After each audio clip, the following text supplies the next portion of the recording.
Good morning students, myself B.S. Chauhan from Indo-Bharat International Public School. Now again continue my class for 10th. Yesterday we discussed about the chapter number 7 and coordinate geometry.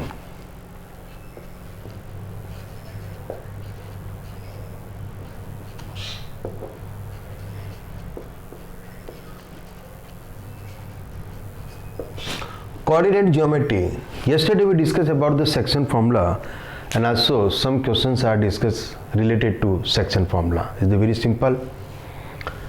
Doubts कोई था नहीं तो चलिए हम continue my class. According to section formula, we also use for the midpoint. Find the midpoint of a line segment joining two given points. Yesterday there are 2 points are given A and B. x1 and y1 and second x2 and y2 and ratio is given, so find the value for point P. Let x comma y m1 x2 plus m2 x1 upon m1 plus m2 and y is equal to m1 y2 plus m2 y1 upon m1 plus m2. और फॉर्मूले को learn करने के लिए मैंने आपको एक technique भी बताई थी जिससे कि फॉर्मूला आप इजीली लर्न कर सकते हैं. y1 m1 plus m2 upon m1 plus m2. साथ में आपको नीचे का जो डिनोमिनेटर्स है वो सेम रहेगा. न्यूमरेटर्स में आपको m1 और m2 के साथ में suppose you find out the coordinates of x, तो x के साथ में आप x लिखना है और m1 के साथ में x2 और m2 के साथ में x1 alternately change. Okay, now today suppose this point P is the midpoint. Midpoint means the ratio is the same equal. So suppose 2:2, 3:3 and 4:4. Now after divided 4 upon 4 equal to 1, 2 upon 2 equal to 1 and 3 upon 3 equal to 1. That means finally मैं ये कहना चाहता हूँ ratio is 1:1. Means m1 is 1 and m2 is 1. So what is the coordinates of this point? Midpoint.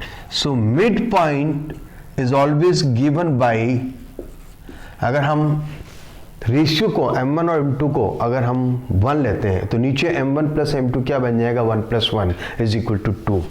तो answer is x1 plus x2 upon 2 comma y1 plus y2 upon 2. This is the coordinates of a midpoint. So you can find the midpoint of by using this section formula directly. So this is the separate formula learn for the midpoint. x1 plus x2 upon 2 y1 plus y2 upon 2. For example, suppose A and B. Coordinates of A is -2, 3 and it is 5, 4 and find out the midpoint of this line segment joining. Suppose P is the midpoint, x, y. So first find x equal to, take x1 plus x2 upon 2. So simple, x1 is the -2 and plus 5 upon 2 is equal to, this is 3 upon 2. Similarly y is equal to y1 plus y2 upon 2 is equal to is 3 plus 4 and upon 2 is equal to 7 by 2. So what is the coordinates of P? Is 3 upon 2 comma 7 upon 2 is the answer. तो अभी हमने बात की midpoint of, find the midpoint coordinates of midpoint of line segment joining any 2 points using the same formula. बात करते हैं हम collinear. अब हम बात करते हैं नेक्स्ट टॉपिक की, जो आपके साथ में जो नेक्स्ट टॉपिक में बात करूंगा वो है area of triangles. This is the very important part and it is the last exercise of this chapter, and after this topic this whole chapter is the completed. तो कोशिश करते हैं आज हम इस चैप्टर को कंप्लीट करने की. तो chapter number 7 and coordinate geometry. So area of triangle, अभी तक आप area of triangles use the formula half into base into height. हम इसके अलावा भी कई ऐसे फॉर्मूलेज हमने यूज़ किए हैं फॉर एरिया ऑफ ट्राइंगल्स के लिए, लेकिन कोऑर्डिनेट ज्योमेट्रीज में कोऑर्डिनेट्स के बेसिस पे हम एरिया ऑफ ट्राइंगल कैसे फाइंड आउट करते हैं, ये एक बहुत ही इंपॉर्टेंट पार्ट है जिसको आप डायरेक्टली लर्न कर सकते हैं। इन कोऑर्डिनेट ज्योमेट्री ये तो आपको यूज़ करना ही है x axis and y axis. अब देखना ये है कि एक्स एक्सिस और वाई एक्सिस के बेसिस पे हम ये कैसे फाइंड आउट करते हैं। कभी भी किसी भी थ्योरम्स को या किसी भी हम फॉर्मूलेस को जब हम प्रूव करते हैं तो हम जनरली उसको फर्स्ट कोऑर्डिनेट के बेसिस पे प्रूव करते हैं। You take the all values is the positive, after that take the values of minus in second coordinate, third coordinate, fourth coordinate, use the formula, तो वो सिंपली फाइंड आउट होता है। मैं यहाँ पर एक ट्राइंगल ले रहा हूँ, for example there 3 points are given, suppose it is the A, it is the B and it is the C. Now what is the given? You can find the area of triangle if their vertices are given. Now here vertices are given means their coordinates of vertices are given. So let coordinate of A is x1, y1 and let B is x2, y2. And suppose C is x3 and y3. These 3 vertices are given and now you can find the area of triangles. तो आप कहेंगे sir how can we find out the area of this triangle? This is the theorem. हम यहाँ पे इसको theorem का नाम भी दे सकते हैं। तो अब इस theorem को हम कैसे प्रूव करते हैं? जनरली थ्योरम एग्जाम में कम ही पूछी जाती हैं, फिर भी मैं आपको यहां पर इस थ्योरम को मैं प्रूव करके बताऊंगा। उससे पहले मैं आपको एक चीज क्लियर कर दूं। It is the suppose you know about the meaning of trapezium. Already in 9th class हम चैप्टर नंबर 8 में कोऑर्डिनेटर चैप्टर हमने पढ़ा है, उसमें हमने टाइप्स ऑफ कोऑर्डिनेटर्स में हमने ट्रेपेजियम के बारे में पढ़ा है। तो trapezium and area of trapezium ये भी हमने शायद पढ़ा होगा, ABCD। What is the area of trapezium? Area of trapezium is equal to, आपने यूज किया half sum of parallel sides, sum of parallel side. Now here parallel sides are AB and DC, so AB plus DC, sum of parallel sides and into height between the parallel sides. This is the height. Suppose ABCDE, A is the height, so it is the height, means AA. Use this formula, ये आपको direct use करना है, area of trapezium, और इसके basis पे now we can find the area of this triangle. So now start. ये मैंने आपको फॉर्मूला पहले बताया ताकि आप इस थ्योरम्स को प्रूव करने में कोई प्रॉब्लम ना हो। Okay student, continue. कहीं बोर तो नहीं हो रहे हो? एक रेगुलर क्लास लेने में और एक ऑनलाइन क्लास लेने में थोड़ा फर्क तो है ही। वहाँ हम थोड़ा हंसी मजाक भी करते थे, कुछ स्टूडेंट्स को मैं हंसाता भी था, और हंसी मजाक करते हुए थोड़ा सा पढ़ने में एक मज़ा भी आता था, एक इंटरेस्ट भी बनता था। लेकिन यहाँ ऑनलाइन में मुझे इस क्लास को जैसे 15 मिनट्स में या 20 मिनट्स में मुझे इसको कंप्लीट करना है, इसलिए थोड़ा सा हम कंप्लीट टॉपिक भी चल रहे हैं। आपको लग रहा होगा कि चौहान सर ये क्या कर रहे हो? पहले हम जब क्लास में आप पढ़ाते थे तो हंसते भी थे और पढ़ाते भी थे, उससे हमें समझ में भी आता था। कोई बात नहीं, जल्दी ही हमारी क्लासेस स्टार्ट होगी और हम वापस वही दिन लेकर आएंगे हंसी मजाक करते हुए। और इस बार चौहान सर वो नहीं है, अब हम और भी हंसेंगे, और हंसते हंसते अगर मैथमेटिक्स पढ़ी जाए तो मैथमेटिक्स दिमाग में बैठ जाती है, वो कभी आप भूलोगे नहीं, ये मेरी गारंटी है। तो स्टूडेंट्स देखते हैं, लेकिन ये साल थोड़ा सा निकल चुका है, लेकिन जब भी क्लास स्टार्ट होती है तो अपन कोशिश करेंगे। लेकिन फ़िलहाल आप हमेशा ये ध्यान रखना, आप 10th क्लास के स्टूडेंट्स हो, बोर्ड क्लास है, तो जो भी आपका सिलेबस बनता है, सिलेबस अभी आया नहीं है बोर्ड के अकॉर्डिंग, तो जब भी जो सिलेबस है उसके अकॉर्डिंग आप बिल्कुल तैयार करें, और मेरी ये दुआ है कि आप उसको ईजीली आराम से उसको प्रैक्टिस करें और अच्छे मार्क्स लाएँ। ओके, तो नाउ मेरी ब्लेसिंग आपके साथ में है। तो first we construct draw the perpendicular from all the vertices on x axis. ध्यान से देखिएगा, मैंने यहाँ पे परपेंडिकुलर्स ड्रॉ किए हैं. ये लाइंस जो हैं, ये मैंने टेढ़ा हो गया, कोई बात नहीं, ये परपेंडिकुलर लाइंस है. नाम्स में ये पॉइंट्स को मैं नाम दे रहा हूं यहाँ पे. Suppose D E and F. D E F are the perpendiculars from the A B and C. ऐसा करने पर आप देख सकते हैं कि these are 90, that means it is the perpendicular, और ये दोनों पैरेलल साइड्स हैं. तो यहाँ पर हम कह सकते हैं A B D is the trapezium. ये ट्रेपेजियम बन गया because two sides are parallel but not equal. आप देख सकते हैं these are not equal, but इनकी बीच में डिस्टेंस जो है, हाइट, वो हमें फाइंड आउट कर सकते हैं. Similarly A E F C is also another trapezium. तो दो ट्रेपेजियम हमने बात कर ली. अब थर्ड ट्रेपेजियम की बात करते हैं.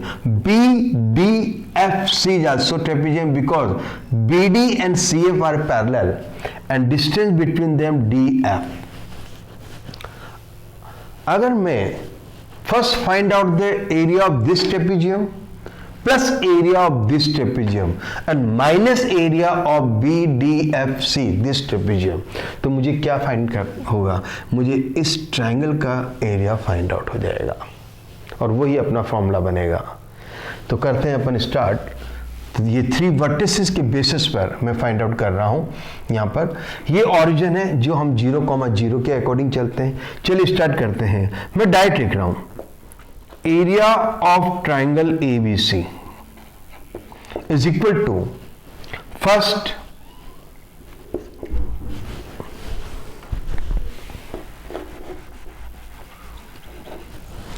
पहले मैं ट्रेपेजियम का नाम लिख रहा हूं यहां पे.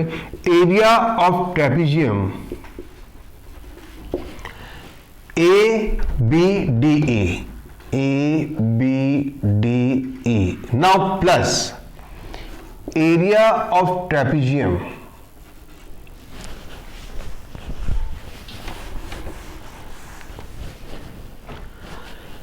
AEFC,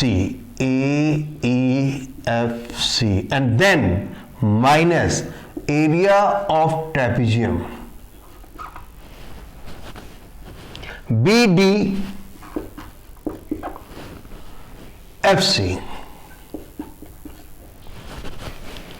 इसके बेसिस पर हम इसका एरिया ऑफ ट्राइंगल हम फाइंड आउट कर सकते हैं.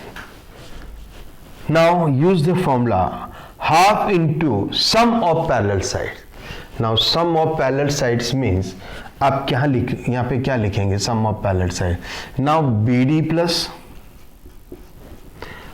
AE and into height. What is the height? Height ये perpendicular heights है. Height का meaning perpendicular, तो height means DE. मैं यहाँ पे लिखना चाहूंगा DE. Now plus area of trapezium again half into sum of parallel sides means AE plus CF and into height. Height is the EF. Minus area of trapezium again half into sum of parallel sides means BD plus CF and into height. Height means this one. BDFC, height is DF between this perpendicular, it is perpendicular DF.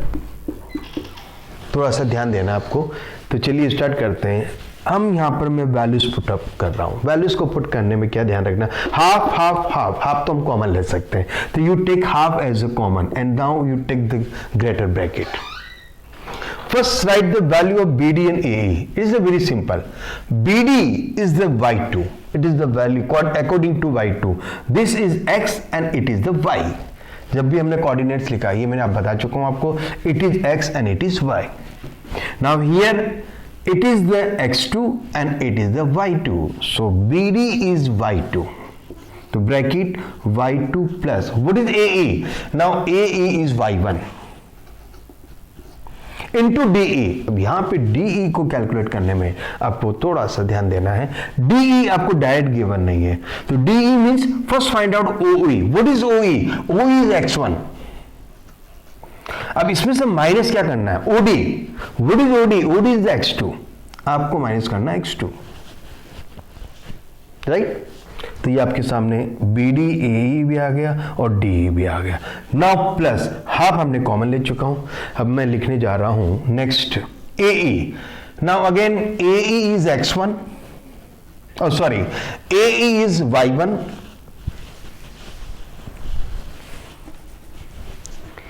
AE is y1 plus CF.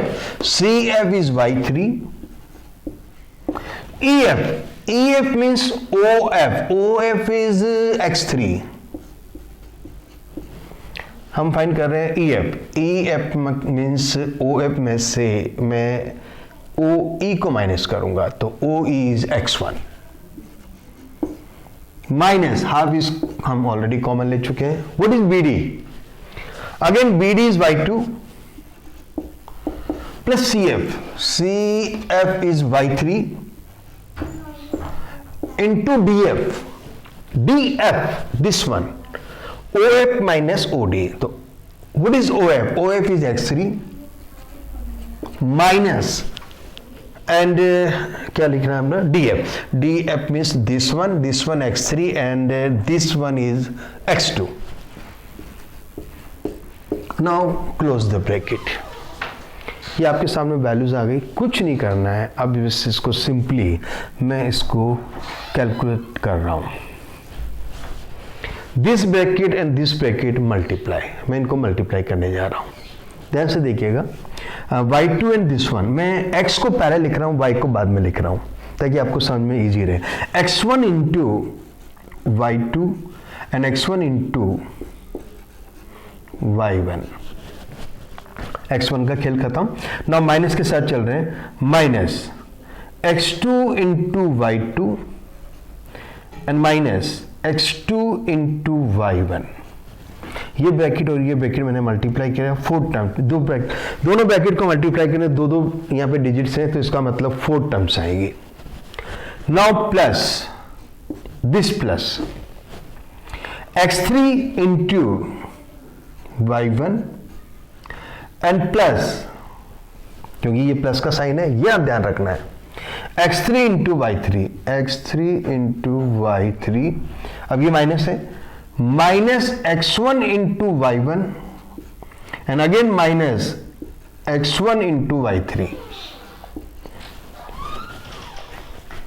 अब यहां main चीज क्या है कि ये sign already negative है तो अंदर के साइन चेंज होते जाएंगे. जो भी साइन लिखोगे उसका ऑपोजिट साइन आपको लिखना है. ये आप में मेन ध्यान रखना. x3 इंटू y2 ये ऑलरेडी मैंने चेंज कर ही दिया है. x3 इंटू y3 ये पॉजिटिव है लेकिन ये साइन नेगेटिव होने की वजह से ये नेगेटिव हो जाएगा. x3 into y3. Now start. This into this ये माइनस होगा लेकिन ये माइनस होने की वजह से ये प्लस हो जाएगा. x2 into y2. x2 into this ये नेगेटिव है लेकिन ये माइनस होने की वजह से ये पॉजिटिव रह जाएगा. तो फाइनली x2 और y3. Now x2 into y3 and bracket close. देखो अब आपने सोचा होगा कि सर ये मल्टीप्लिकेशन और हम इसको कैसे अरेंज करें. फॉर्मूले की फॉर्म में हम अरेंज करने के लिए हम इसको triangle ABC is equal to half as it is and bracket यहां मैं अरेंज कर रहा हूं. एक काम करते हैं, x की वैल्यू को हम बाहर रखेंगे, y की वैल्यू को ब्रैकेट के अंदर फॉर्मूले के according to your book. Okay, तो now first we take the value for x1. अब देखते हैं x1 कहां कहां है. x1 अब देखना ये है कि x1 कहीं और तो नहीं है. दिस x1 एंड ओके हो गया कंप्लीट. तो अब देखना ये x1 के साथ में यहाँ y2 है और कैंसिल, यहाँ पर कोई टर्म कैंसिल तो नहीं हो रही है, वो भी देख लीजिए जो कैंसिल हो रही है और भी इजी हो जाएगा. तो यहाँ पे ध्यान से देखो x1 y1 is the positive, x1 y1 is the negative. तो ये तो पहले आप इसको कैंसिल कर दीजिए, ये आपका इजी हो गया पार्ट. तो 2 टर्म तो कैंसिल हो गई. अब बचती हैं 1 एंड 2. तो यहां से मैं x1 को कॉमन ले रहा हूं. जब मैं x1 कॉमन लेता हूं तो यहां पर बनता है एक तो y2 ब्रैकेट और यहां रह जाता है -53।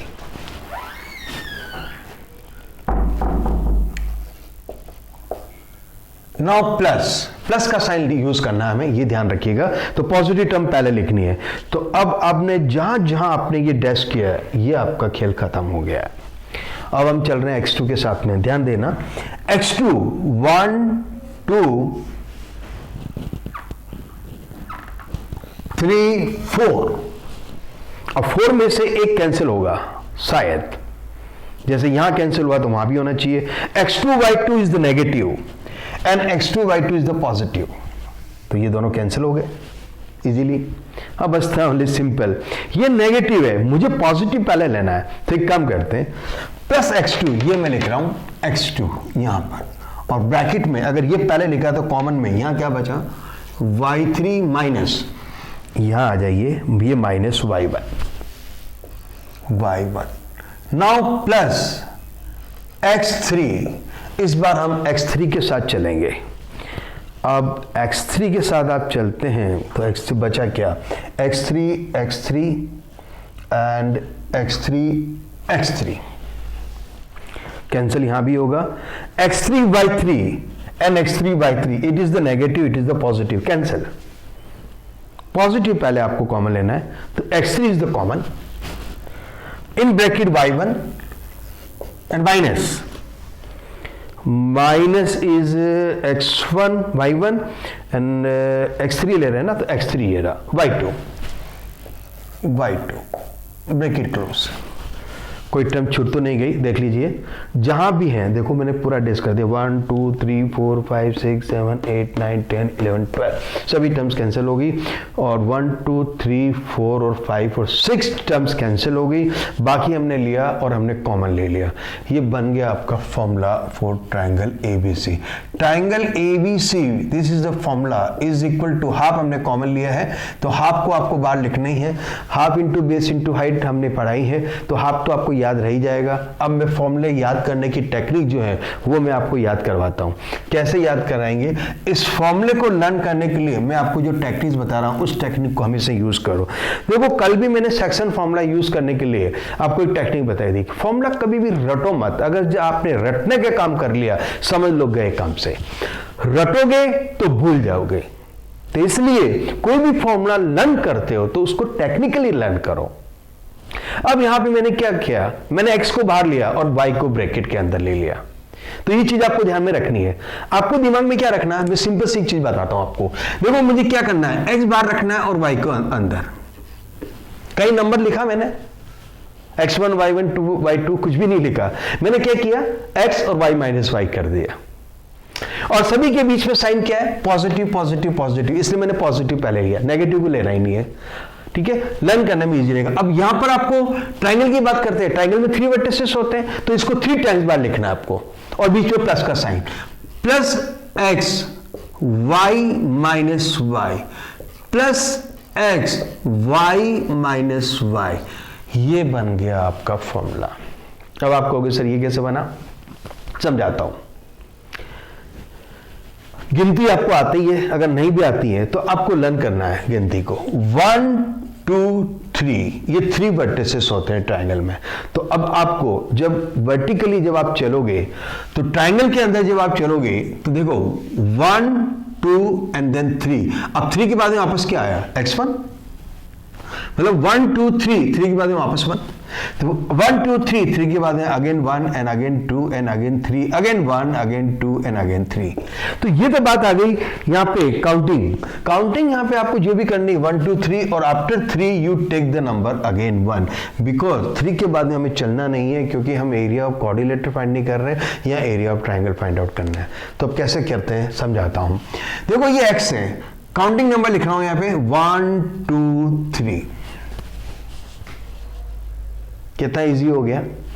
सेकंड नंबर ये 1 है, तो यहां 1 के साथ में अब 1 के बाद में क्या आएगा, 2, अब यहां 2 है, तो आफ्टर 2 3, और 3 के बाद में 1, क्योंकि 3 के बाद में 1 ही लिखना है आपको, ये मैंने अब बता चुका हूं।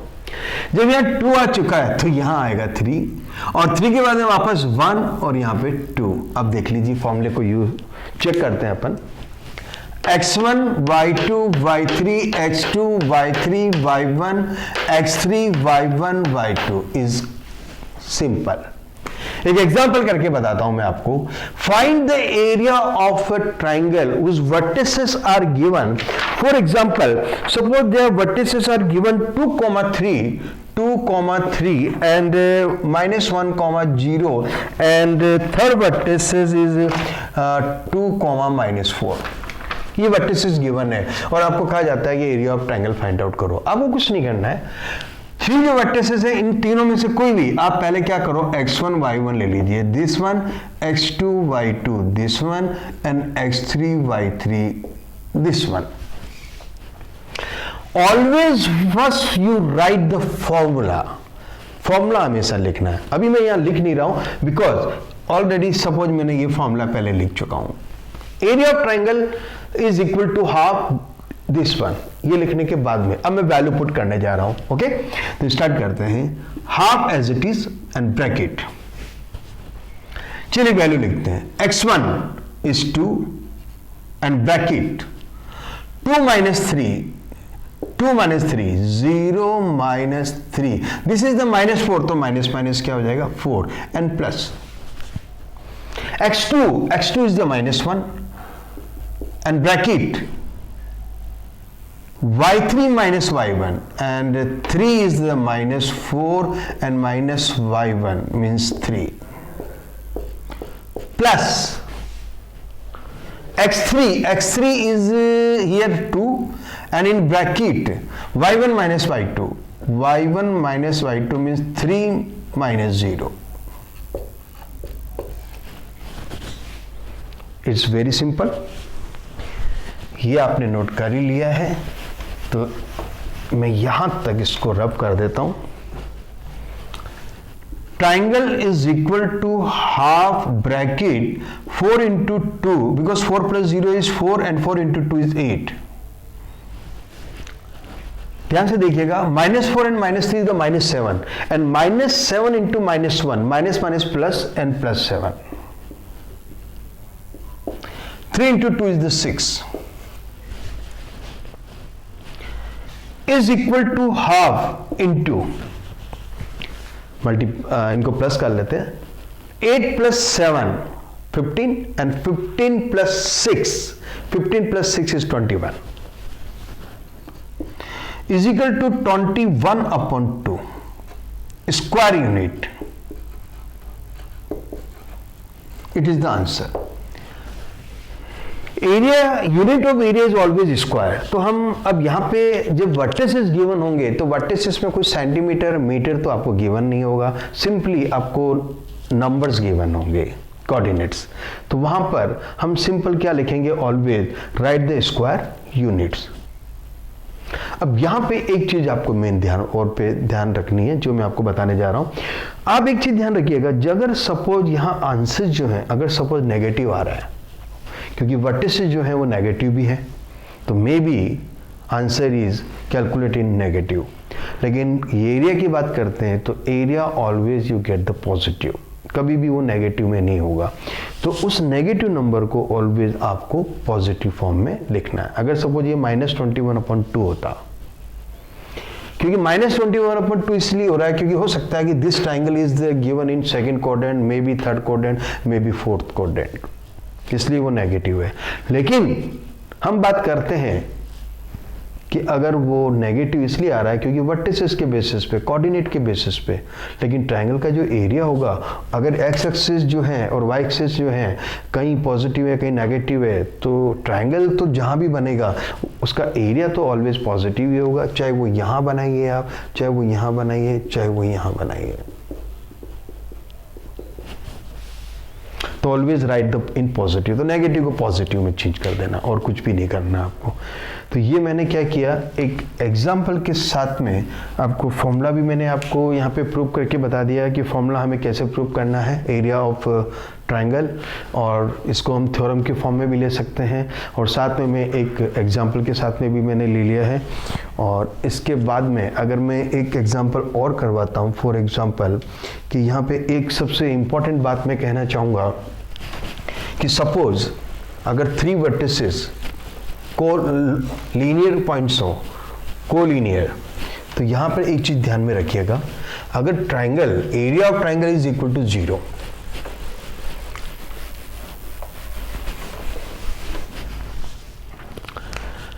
दिस ट्राइंगल, अगर वर्टिसेस जो हैं अगर वो एक ही पॉइंट लीनियर है तो मैं इनको ज्वाइन करूंगा तो क्या होगा, वो एक स्ट्रेट लाइन बनेगी, ट्राइंगल नहीं बनेगा।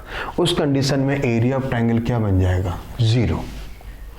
तो आपका जो फॉर्मूला है, this formula is equal to 0।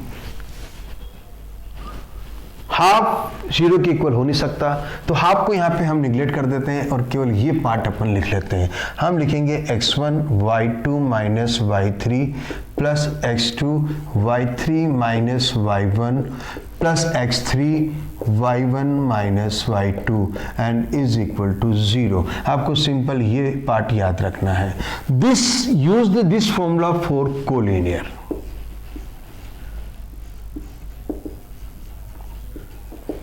Collinear points के लिए ये फॉर्मूला आपको यूज करना है। तो जब भी आपको वर्टिसेस गिवन हो तो आप उसको कोलिनियर अगर प्रूव करना चाहें तो आप उसको इक्वल टू 0 करके आप उसको यूज कर सकते हैं। कुछ क्वेश्चंस हैं जो अपन कल डिस्कस करेंगे इसी से रिलेटेड एरिया ऑफ ट्रायंगल के बेसिस पे। कुछ इंपॉर्टेंट कुछ क्वेश्चन है जो मैं करवाना चाहता हूँ आपको। तो अभी ये चैप्टर कंप्लीट नहीं है, लेकिन मैं क्लास को भी यहाँ पर ऑफ कर रहा हूँ और कल मैं इसी क्लास को कंटिन्यू करके मैं आपको कुछ क्वेश्चन जो इंपॉर्टेंट है वो मैं कल डिस्कस करूँगा। Okay student, now good day.